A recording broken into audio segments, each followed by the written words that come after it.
Hoje nós vamos resenhar o primeiro livro escrito pelo autor Timothy Keller. Ele já era bom desde o início ou ficou bom ao longo do tempo? Quer saber? Então vem comigo.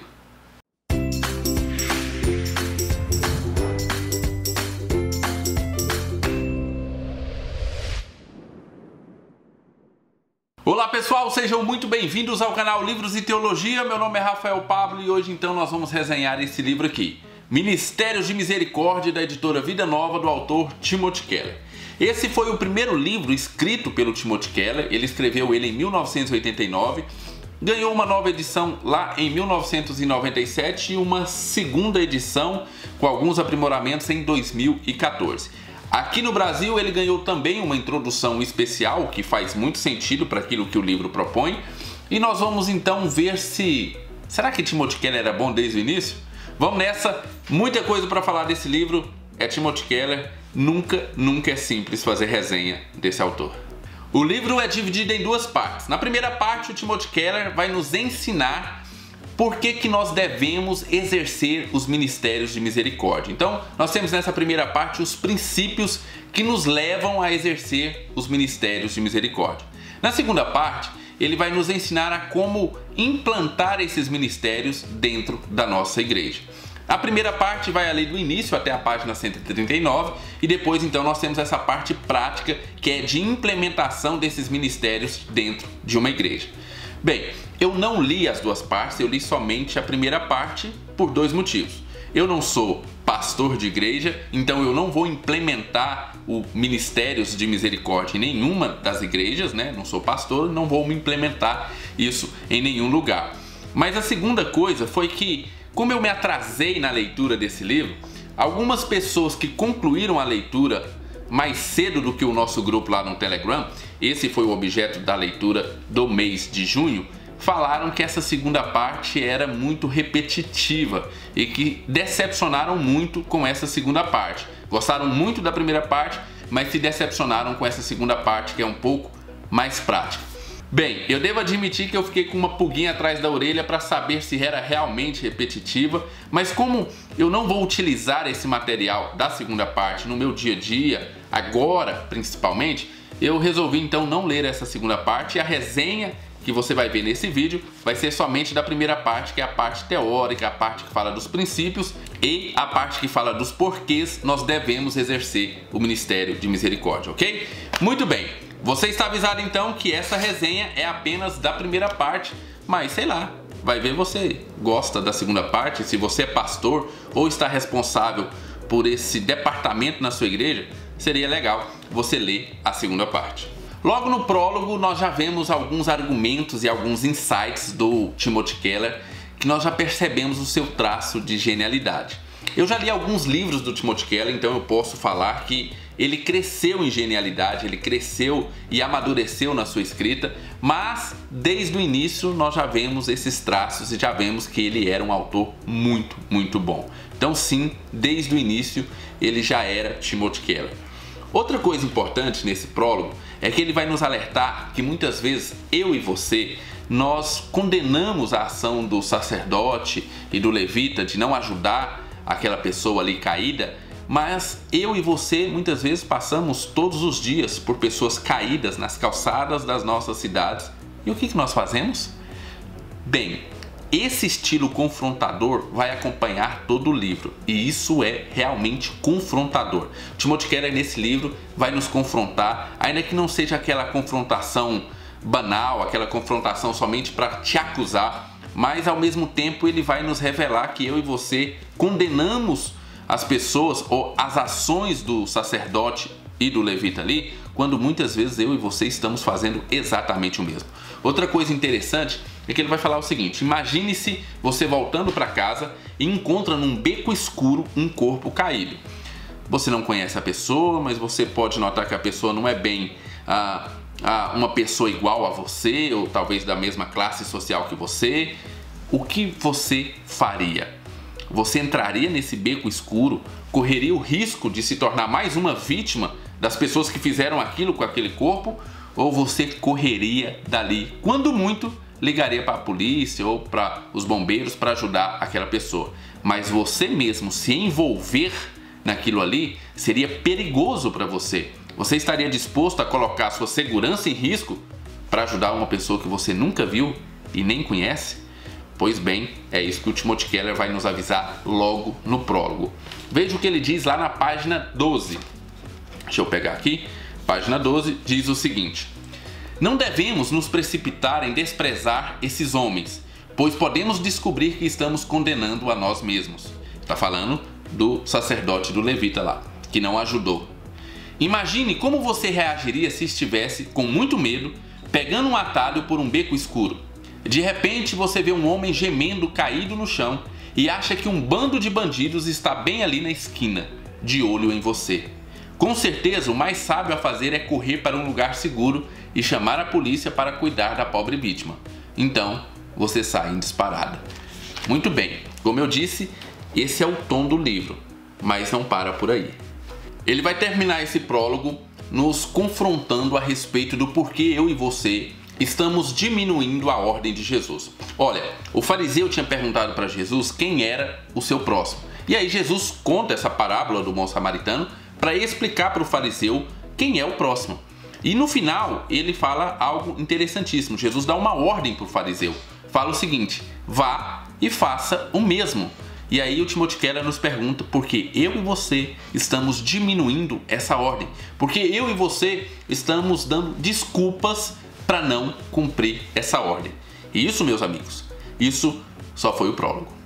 No livro nós vamos ter duas introduções. Uma dos Estados Unidos, do livro original, que nos conta a miserabilidade daquele país, então nos dá os índices de pobreza, índices de pessoas passando fome, índice de pessoas encarceradas. Tudo isso para nos mostrar que existem muitas pessoas que precisam de misericórdia. Da mesma forma, foi incluído na edição brasileira mais ou menos os mesmos índices para o Brasil. Então nós ficamos sabendo tanto os índices de pobreza, de analfabetismo, índices de encarceramento nos Estados Unidos, mas ficamos sabendo de todos esses índices também aqui no Brasil. Isso para trazer para nós, para a nossa igreja brasileira, a urgência de ministrar misericórdia sobre essas pessoas. É urgente que a igreja se desperte para esse ministério. E ao longo do livro isso vai ficar muito claro, como Timothy Keller tem uma visão muito bíblica a respeito de como a igreja é sim responsável por ministrar esses ministérios e que isso é uma marca do cristão. Bem, nós temos essas duas introduções que são muito confrontadoras em números para você perceber que provavelmente perto de você tem alguém precisando de misericórdia. Muito bem, pessoal, chegou a hora de eu te convidar a se inscrever no canal, acione o sininho, deixe o seu joinha porque ajuda na divulgação do canal e também nos siga lá no Instagram, @livros e teologia, porque lá a gente pode bater um papo mais direto, eu mostro para você os principais lançamentos, as principais promoções e os principais vídeos que você não pode perder. Então nos siga também lá no @livros e teologia. Vou fazer bem rapidinho porque tem muita coisa boa nesse livro. Logo no primeiro capítulo, o autor vai nos dizer que os ministérios de misericórdia podem servir para nós fazermos um teste na nossa fé e sabermos se a nossa fé é verdadeira ou falsa. Através dos ministérios de misericórdia, nós podemos identificar se nós cremos de verdade ou não. E para justificar ou para embasar isso biblicamente, ele vai citar o versículo que está lá em 1 João 3, 17 e 18. Diz o seguinte: quem pois tiver bens do mundo e, vendo seu irmão em necessidade, fechar-lhe o coração, como o amor de Deus pode permanecer nele? Filhinhos, não amemos de palavras nem de boca, mas em ações e em verdade. Olha que confrontador, ele está dizendo o seguinte: olha, se você tem bens do mundo, mas na hora de ajudar você só ajuda orando, você só ajuda de boca, você não possui o amor de Deus em você, ou o amor de Deus não permanece em você. Que confrontador, e como o Timothy Keller vai esmiuçar esse versículo e nos dá a verdadeira força que esse versículo precisa ter. E mais, ele vai dizer que muitas vezes eu e você agimos de uma forma com Deus, mas de uma forma muito diferente com o nosso próximo. Mas Deus analisa como nós tratamos o nosso próximo para, inclusive, nos mostrar o como muitas vezes eu e você não somos a mesma pessoa quando estamos diante de Deus e quando estamos diante do próximo. Ele usa um exemplo muito interessante. Lá na página 46 ele diz o seguinte, é um exemplo. Imagine uma senhora idosa, muito rica, sem herdeiros, a não ser um sobrinho que é muito bondoso com ela. Como ter certeza de que a bondade do rapaz não é só de fachada? Como saber o que vai em seu coração? Ela então disfarça-se de moradora de rua e senta-se na escada que leva ao sobrado do rapaz. Quando este aparece, ele xinga e ameaça a mulher. Agora ela conhece o verdadeiro caráter do sobrinho. Então ele está dando um exemplo aqui de como muitas vezes a forma como nós tratamos o nosso próximo, ela revela verdadeiramente o nosso caráter. Ela revela verdadeiramente a nossa religiosidade. Ainda nesse primeiro capítulo, o Timothy Keller vai falar que esse cuidado com os pobres emana do Antigo Testamento. Então, desde o Antigo Testamento, Deus tem uma preocupação com o pobre. Então, há uma continuidade entre Antigo Testamento e Novo Testamento nessa questão de cuidar dos pobres. E é interessante porque ele vai citar aqui algumas leis do Antigo Testamento que você percebe a preocupação de Deus com o pobre. Outra coisa muito importante que ele vai terminar falando nesse capítulo é que os ministérios de misericórdia são para todos os cristãos e não apenas como um ministério da igreja. Você é chamado a exercer misericórdia com o seu próximo cotidianamente, diariamente. É óbvio que nossas igrejas devem ter esses ministérios, mas a ordem ali de Jesus não é só para a igreja, não é só para o pastor, não é só para aquelas pessoas que estão envolvidas com esse ministério de ajudar pessoas mais pobres. É um chamado a todo cristão. Na verdade, é uma ordem para todo cristão. No segundo capítulo, talvez seja o capítulo mais técnico do livro, que eu vou tentar explicar aqui para você, é o seguinte: o Timothy Keller ele vai fazer ali círculos de necessidade do ser humano, e quanto mais no centro do círculo, maior é a necessidade do ser humano. Quanto mais fora do círculo, na borda desse círculo, menor é a necessidade de suprir essa carência do ser humano. Então, eu vou tentar colocar aí, Pablo, você dá um jeito de colocar essa foto aí para que as pessoas entendam essa explicação. Então, no centro do círculo, nós temos uma necessidade teológica. Um pouco mais para fora nós temos a necessidade psicológica, depois a necessidade social e a necessidade física. E ele vai falar o seguinte, o Timothy Keller vai falar, olha, a tarefa do cristão é ajudar as pessoas a suprir toda a alienação dessas necessidades. Então, é fazer com que nenhuma pessoa seja alienada, por exemplo, teologicamente, nenhuma pessoa seja alienada psicologicamente, socialmente e fisicamente, ok? Então nós temos essas esferas de alienação e nós como cristãos temos que ajudar as pessoas a não serem alienadas em nenhuma dessas áreas. Quanto mais para o centro do círculo, mais importante essa área é. Quanto mais para fora, menos importante. Não é bem menos importante, é menos necessidade ou talvez menos atenção nós deveríamos dar. Mas aí é que vem o erro.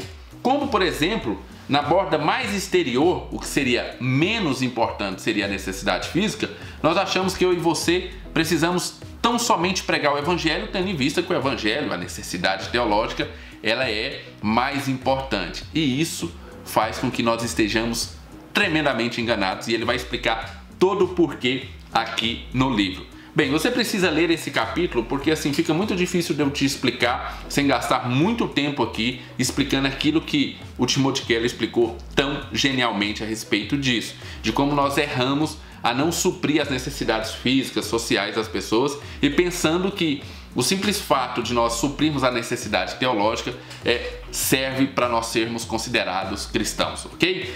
Ele tem um exemplo, uma citação muito legal na página 64 que nos ajuda um pouquinho a respeito disso. Fala o seguinte, a respeito dessa importância que nós damos para a necessidade teológica e muitas vezes ignoramos as outras necessidades. Ele diz o seguinte: anunciar o reino de Deus é mais do que ganhar almas para Cristo. Envolve também trabalhar para a cura de pessoas, famílias, relacionamentos e nações. Implica realizar obras de misericórdia e buscar a justiça. Significa edificar vidas, relacionamentos, instituições e comunidade de acordo com a autoridade de Deus e assim promover a bem-aventurança do reino. Então o que ele está dizendo aqui? Que pregar o evangelho é muito mais do que converter pessoas. é no mínimo converter. Então não tem como pregar o evangelho sem no mínimo pregar a salvação. Isso é o mínimo, mas é muito mais do que isso. Bem, nós temos também lá na página 56, onde ele vai dizer o seguinte, e é importante, eu estou fazendo as citações desse capítulo porque realmente é um capítulo muito mais técnico e muito mais difícil de te explicar. Mas nós temos aqui uma genialidade do Timothy Keller falando porque eu e você muitas vezes nós colidimos os nossos interesses com os nossos próximos, com o próximo. Por que muitas vezes nós colidimos o interesse com o próximo? E ele dá um exemplo genial a respeito disso. Ele fala o seguinte: uma forma de entendermos nossa alienação de Deus é estudando o sistema solar. Existe harmonia entre os planetas porque todos eles giram em torno do mesmo centro, o Sol. Mas se cada planeta tivesse um centro próprio para sua órbita, as colisões seriam cataclísmicas. O centro de Deus é sua própria glória. Tudo o que ele faz é consistente com sua natureza justa, santa e perfeita. Nosso centro, no entanto, é nosso conforto e felicidade. Vivemos para nossa própria glória. Portanto, a colisão entre Deus e o homem é inevitável. Traduzindo, como nós não orbitamos em volta do nosso Sol, que é Deus, e nós preferimos orbitar em volta dos nossos próprios interesses, nós acabamos colidindo com outros planetas que são os próximos, mas muitas vezes nós colidimos com o próprio Sol, que é Deus. É muito interessante esse capítulo, você precisa ler, porque se você não entendeu nada do que eu disse, é porque não tem a genialidade do Timothy Keller. No capítulo 3, nós vamos ter Timothy Keller argumentando que Jesus contou toda essa parábola para o fariseu para mostrar a sua pobreza espiritual. E que talvez, se Jesus contasse essa mesma parábola, trazendo para os dias de hoje, também mostrasse a nossa pobreza espiritual. Então vamos dar alguns exemplos para que nós entendamos o que aconteceu nessa parábola. Imagine que um radical muçulmano que está nos Estados Unidos, para explodir aquele país, que considera os Estados Unidos o seu principal inimigo, encontre um americano caído na rua, num beco escuro. O que ele vai fazer? Ele vai tratar das feridas daquele americano ou ele vai acabar de matar? Vamos trazer para o Brasil? Imagine que um bolsominion, e está muito na moda utilizar essas questões políticas, né? Então, imagine que um bolsominion está caído na rua, desacordado, e um radical petista encontre essa pessoa. O que será que esse radical petista vai fazer? Vamos mudar isso daí. Ou vice-versa, o radical petista está caído e o bolsominion encontre ele na rua. Então, foi esse absurdo da parábola que Jesus contou e que demonstra tanto a pobreza lá do fariseu da época, mas que também revela a nossa pobreza espiritual, de como nós somos incapazes muitas vezes de fazer bem aos nossos amigos, de fazer bem às pessoas que estão na nossa igreja, quanto mais aos nossos inimigos, né? Às pessoas que nós não gostamos e assim por diante. Outra coisa muito interessante nesse capítulo, que vai ser confrontadora também, é que o Timothy Keller fala o seguinte: olha, toda vez que você olhar para essas pessoas que precisam de misericórdia, no sentido físico mesmo, ali, de serem pobres e precisam de ajuda, você deve se lembrar que você era exatamente assim espiritualmente. E aí, muitas vezes, nós temos aquela justiça própria. Não, eu não era tão ruim assim, não, eu não cometia esses pecados escandalosos, eu não adulterava, eu não bebia de cair, esse tipo de coisa. Pois é, mas provavelmente você cometeu muitos pecados, talvez até piores do que esse, nem que seja em pensamento. E aí o Timothy Keller vai dizer o seguinte: olha, quando nós olhamos para Cristo e nós temos revelação do seu amor e nós somos perdoados e nós realmente somos cristãos, ao olharmos para essas pessoas, nós vamos identificar em nós mesmos que nós éramos dessa forma, nem que seja espiritualmente. E aí ele diz o seguinte lá na página 71, para explicar isso, de como nós devemos olhar com empatia. Fala o seguinte: o Evangelho da Graça tem dois efeitos poderosos na pessoa por ele alcançada. Em primeiro lugar, aquele que sabe ter recebido graça, quando não passava de um desprezível inimigo de Deus, amará de coração até mesmo, e especialmente, as pessoas mais ingratas e de difícil trato. Então, se você recebeu graça, você vai amar as pessoas mesmo que elas sejam ingratas e difíceis. E aí ele continua: quando um cristão se depara com prostitutas, bêbados, prisioneiros, viciados, mães solteiras, pessoas sem teto, refugiados, ele sabe que está se olhando no espelho. Talvez esse cristão faça parte da respeitável classe média desde que nasceu. Não importa, ele pensa: do ponto de vista espiritual, eu era exatamente igual a essas pessoas. Embora física e socialmente nunca tenha estado na situação em que se encontram, elas são marginalizadas. Eu fui um marginalizado, nem que seja espiritualmente. Chegamos então no capítulo 4, onde o Timothy Keller vai descer a pancada sem dó nem piedade a respeito de como muitas vezes eu e você não ajudamos coisa alguma e ainda damos desculpas espirituais. Eu estava conversando com o Mendes lá da Antioquia Books, que depois que eu li esse livro, isso ficou muito claro na minha cabeça. Nós somos tão maus e tão egoístas que muitas vezes nós não ajudamos o nosso próximo e ainda damos desculpa espiritual para isso. Estamos falando do tipo: olha, não vou ajudar tal fulano, não vou estender a mão para ciclano, mas é pro bem dele. Olha que absurdo. O cara a pessoa muitas vezes está passando fome e você está falando que não vai dar comida para ele para ajudá-lo. Para ajudá-lo. Olha que absurdo. E não é só isso, é diversas outras desculpas. Tem gente que arruma desculpa o seguinte, eu já ouvi essa, hein? Que era o seguinte: não, Deus está tratando com ele e se eu ajudar, eu vou acabar atrapalhando. Então deixa Deus tratar. Olha, oh Deus. Depois que eu li esse livro, essas desculpas que eu mesmo dava, que muitas vezes eu mesmo fornecia, simplesmente porque eu não queria colocar a mão no meu bolso e dar o meu dinheiro, ficaram muito claras para mim. Então por isso que eu estou dizendo, se você chegou até aqui e já arrumou na sua mente aí desculpas para não seguir o que a palavra diz, para não entender ou não ser confrontado com aquilo que o Timothy Keller está nos expondo aqui, talvez seja melhor você parar esse vídeo, porque de agora em diante o Timothy Keller vai literalmente nos confrontar assim de maneira muito dura, não ele, mas explanando a palavra de Deus. Então, vamos lá. Bem, ele vai começar dizendo o seguinte: ajuda não pode envolver só finanças. Isso não é confrontador? Porque nós temos dificuldade de dar finanças, nós temos dificuldade de dar dinheiro. Agora imagine ter que dar dinheiro e ter que se envolver no problema da pessoa. Porque foi isso que o samaritano fez. Ele se envolveu no problema do judeu.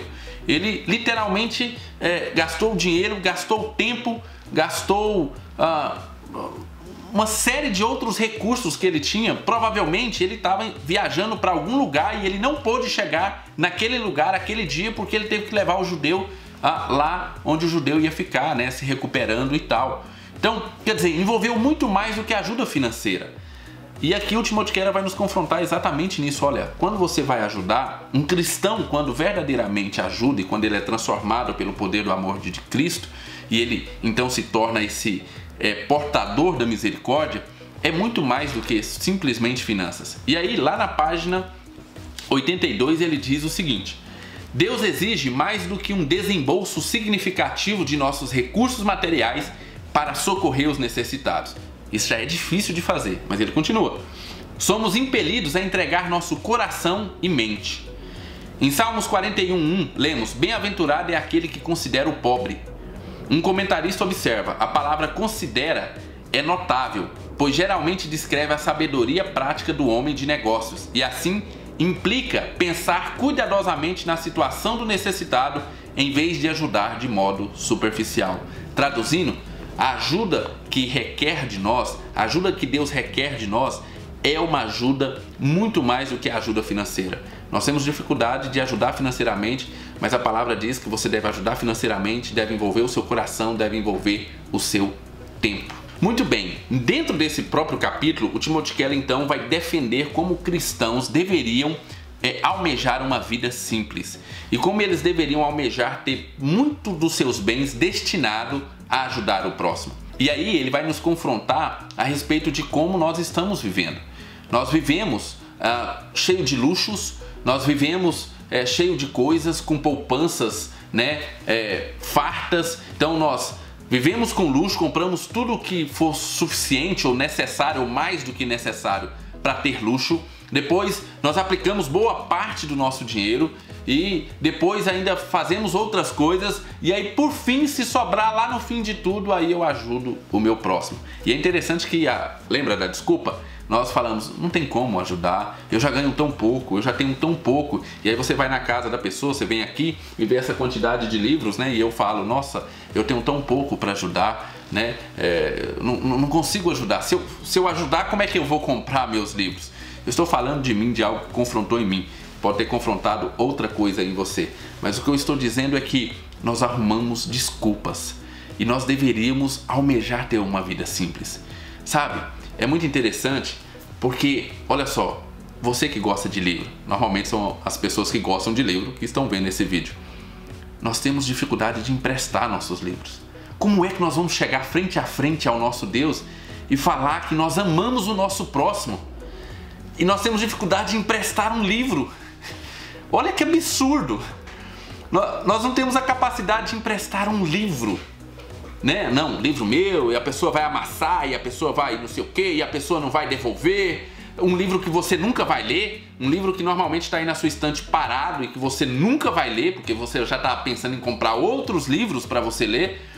Mas eu e você temos dificuldade de emprestar o livro. Que tipo de cristianismo é esse? É mais ou menos isso que o Timothy Keller está falando nesse capítulo. Que tipo de cristianismo é esse que consegue se cercar de luxos, que se consegue cercar de coisas e deixar o seu próximo minguando de fome? Resumindo, tudo isso que eu disse, tem uma citação na página 84 que é muito importante e que talvez resuma tudo isso daí. Diz o seguinte: geralmente, em primeiro lugar, tomamos providências para nos abastecermos o máximo possível de bens de primeira necessidade, de comodidades e de não poucos refinamentos da vida. Depois, buscamos fazer um bom pé de meia, como se diz, para, quando olharmos para os nossos filhos e familiares, aquietarmos o coração dizendo: eles estão bem cuidados. Depois de conseguirmos tudo isso e mais um pouco, talvez nos contentemos, por amor a Cristo, em ofertar aos pobres uma parte insignificante do que nos sobra, 10 ou 20% do que gastamos ou entesouramos para nós mesmos. Ora, será que nesse aspecto fazemos mais do que os outros? Multidões de pessoas que nunca ouviram do amor de Cristo agem da mesma forma. Aqui ele está querendo dizer o seguinte: como é que os ímpios vão olhar para nós cristãos e vão perceber na nossa maneira de viver, na nossa maneira de tratar o próximo, na nossa maneira de amar o próximo, a diferença de outras pessoas que fazem exatamente a mesma coisa que os cristãos de hoje fazem, que é se abastecer de riqueza. Não são poucas as igrejas que são cheias justamente porque existem pessoas ali querendo buscar ainda mais riquezas. Mas para que essa riqueza? Só para acumular mais, para ter mais, né? E é uma prova de que você é abençoado, se você tem muita riqueza. E se você tem pouca riqueza, talvez você não seja tão abençoado, e assim por diante. Então nós estamos vivendo no mesmo padrão de gente do mundo. Como é que as pessoas vão olhar para nós e ver a diferença? E aí o Timothy Keller nos dá uma solução. Tá, mas qual que é a solução para que eu não viva dessa maneira? A solução está no contentamento. Você estar contente com Cristo. Cristo ser o seu contentamento. Porque esse acúmulo de riqueza, essa busca desesperada por acumular mais e mais nesse mundo, né, consumista, capitalista ao extremo, é porque muitas vezes você está atrás de contentamento em outras coisas. Você ainda não está contente com Cristo. Cristo não te satisfaz completamente. E aí você precisa de outras coisas. Você precisa olhar para o seu extrato bancário e ver uma poupança, né, rechonchuda ali. Você precisa olhar para o seu carro da última marca, do último modelo, importado, porque isso está te trazendo um contentamento ainda que temporário, mas como você não está plenamente contente com Cristo, você então está buscando nessas outras coisas o contentamento que você só vai encontrar em Cristo. Então, para Timothy Keller, a forma como eu e você vamos viver uma vida um pouco mais simples e muito mais cristã, no sentido de ajudar o próximo, é o contentamento. Esteja contente com Cristo, que aí você não vai precisar de muitas outras coisas para ficar contente. E ele vai terminar esse capítulo dizendo o seguinte: existe um versículo na Bíblia que fala que nós devemos carregar o fardo um dos outros. E aí é tão interessante porque ele vai desenvolver o seguinte, ele vai falar, olha, carregar o fardo um dos outros requer que você vai ter desconforto. Mas nós falamos o seguinte: não, olha, eu vou ajudar até o ponto que eu der conta ali, mas se estiver me atrapalhando, né, ou se estiver me incomodando, ou se estiver trazendo problema para mim, então aí eu tenho que parar, eu não posso, né? Afinal de contas, não posso trazer problema para mim. Não é isso que a Bíblia está dizendo. A Bíblia está dizendo, é ao contrário, é que quando você for ajudar o próximo, você vai carregar o fardo. Carregar o fardo é o seguinte, você está sem peso nenhum, sem incômodo nenhum, e um fardo é jogado nas suas costas, não é o seu fardo, é o fardo do próximo, que é jogado sobre você, e você então se sente incomodado, você agora vai ter que fazer esforço para carregar o fardo que não é seu, mas sim do próximo. É isso que esse versículo quer dizer. Ou seja, ajudar vai te incomodar. Ajudar pode trazer problema para você. Ajudar pode trazer dificuldade para você. Mas essa é a forma de ajudar cristã. Foi isso que Cristo fez. Ele é o nosso exemplo. Olha, esse é o capítulo 4. Com certeza você não vai dar conta de ler ele sem se sentir confrontado ou parar por ali, porque é realmente muito confrontador. Muito bem, pessoal, ainda temos o capítulo 5, 6 e 7 dessa primeira parte, mas o vídeo está ficando muito grande e eu não quero que fique maior do que já tem ficado, então eu vou deixar talvez para um outro vídeo. Se você quiser mesmo que tenha a sequência desse vídeo, coloque lá embaixo nos comentários, aí eu vou fazer um outro vídeo comentando os capítulos 5, 6 e 7, mas se você acha que tá de boa, não, só até o capítulo 4 ficou legal, eu já gostei do livro, eu já vi qual que é a pegada do livro, não precisa ter o outro vídeo, então você coloca lá embaixo que não precisa, que você já sacou qual que é a do livro nesse vídeo aqui, ok? Coloque lá embaixo a sua opinião. Quer ou não quer que eu continue fazendo a resenha desse livro em um outro vídeo, ok? Tem um capítulo 5, 6 e 7 ainda que seria resenhado em um outro vídeo. Muito bem, se você gostou desse livro, o link vai estar lá embaixo. Você comprando por esse link, você ajuda o nosso canal a fazer mais vídeos como esse. Não saia sem deixar o seu joinha, porque ajuda muito na divulgação do canal. Leia esse livro, seja confrontado por esse livro.